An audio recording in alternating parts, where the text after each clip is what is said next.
ทุกคนเนาะมื้อนี้เฮามาฮอดเชียงขวางตั้งแต่เมื่อคืนนี่เนาะแล้วเฮาก็จะหาสถานที่ท่องเที่ยวมื้อนี้เนาะมื้อนี้น่าสิปักหลักอยู่เชียงขวางเนาะเพื่อเลาะเที่ยวสถานที่ต่างๆในเมืองเชียงขวางนี่เนาะตอนนี้เฮาอยู่เมืองคูนเด้อทุกคนเด้อเฮาเข้ามาจากปากซันก็จะฮอดเมืองคูนก่อนเนาะนี่เลยเป็นโลเคชั่นที่เฮาจะไปเนาะเป็นโลเคชั่นแรกก็คือเป็นพระธาตุหลวงเนาะพระธาตุหลวงแต่บ่แม่นอยู่เวียงจันทน์เด้ออันนี้อยู่เชียงขวางเป็นแห่งที่ใหญ่ที่สุดเป็นอันดับ2ของประเทศเนาะซึ่งเป็นพระธาตุหลวงเนาะเพิ่นเอิ้นพระธาตุหลวงคือกันนี่เป็นอยู่นี่แหละแต่ว่าตอนนี้เฮา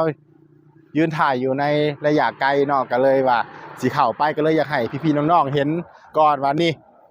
อยู่หลังเขาแบบนี้เลยเนาะสร้างพระธาตุถึงเฮากะมาเป็นครั้งแรกแหละเฮากะยังบ่ฮู้คือกันตอนนี้แล้วก็สิไปหาข้อมูลทางหน้าแล้วก็สิไปรีวิวให้ทุกคนได้เบิ่งกันว่าสถานที่พระธาตุหลวงของแขวงเชียงขวางใหญ่เป็นอันดับ2ของประเทศนี่ที่สวยงามส่ำใดเนาะฝากทุกคนติดตามไปพร้อมๆกันแล้วก็ลุ้นไปพร้อมๆกันเนาะเพราะว่าเฮาก็เดินทางมาครั้งแรกจากสวรรณเขตเนาะซึ่งผ่านหลายแขวงแล้วตอนนี้ถือว่าเฮาก็แบบสู้เนาะสู้เต็มที่เนาะเพื่อจะให้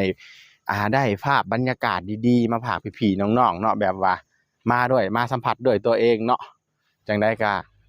ถ้ามีคนรุ่นใหม่อยากมาก็แนะนำมาได้เนาะแต่ต้องอุปกรณ์ก็คือว่าต้องครบต้องเต็มเต็มระบบเนาะสั้นบ่รอดเนาะทุกคนเนาะเพราะว่าทางนี้แบบสั้นย่านรถสิพังก่อนเนาะทุกอย่างต้องพร้อมเนาะทุกคนเนาะบ่ว่าสิเป็นอีหยังก็ตามเนาะเดี๋ยวเราไปเบิ่งข้างหน้ากันเลยต่อเนาะ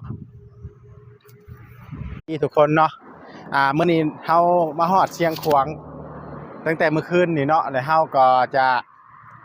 หาสถานที่ท่องเที่ยวมื้อนี้เนาะมื้อนี้น่าสิปักหลักอยู่เชียงขวางเนาะเพื่อเลาะเที่ยวสถานที่ต่างๆในเมืองเชียงขวางนี่เนาะตอนนี้เฮาอยู่เมืองคูนเด้อทุกคนเด้อเฮาเข้ามาจากปากซันก็จะฮอดเมืองคูนก่อนเนาะ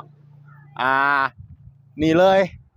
เป็นโลเคชั่นที่เฮาจะไปเนาะเป็นโลเคชั่นแรกก็คือเป็นพระธาตุหลวงเนาะพระธาตุหลวงแต่บ่แม่นอยู่เวียงจันทน์เด้ออันนี้อยู่เชียงขวางเป็นแห่งที่ใหญ่ที่สุดเป็นอันดับ2ของประเทศเนาะซึ่ง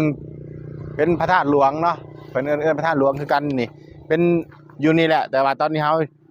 ยืนถ่ายอยู่ในระยะไกลเนาะก็เลยว่าสิเข้าไปก็เลยอยากให้พี่ๆน้องๆเห็นก่อนว่านี่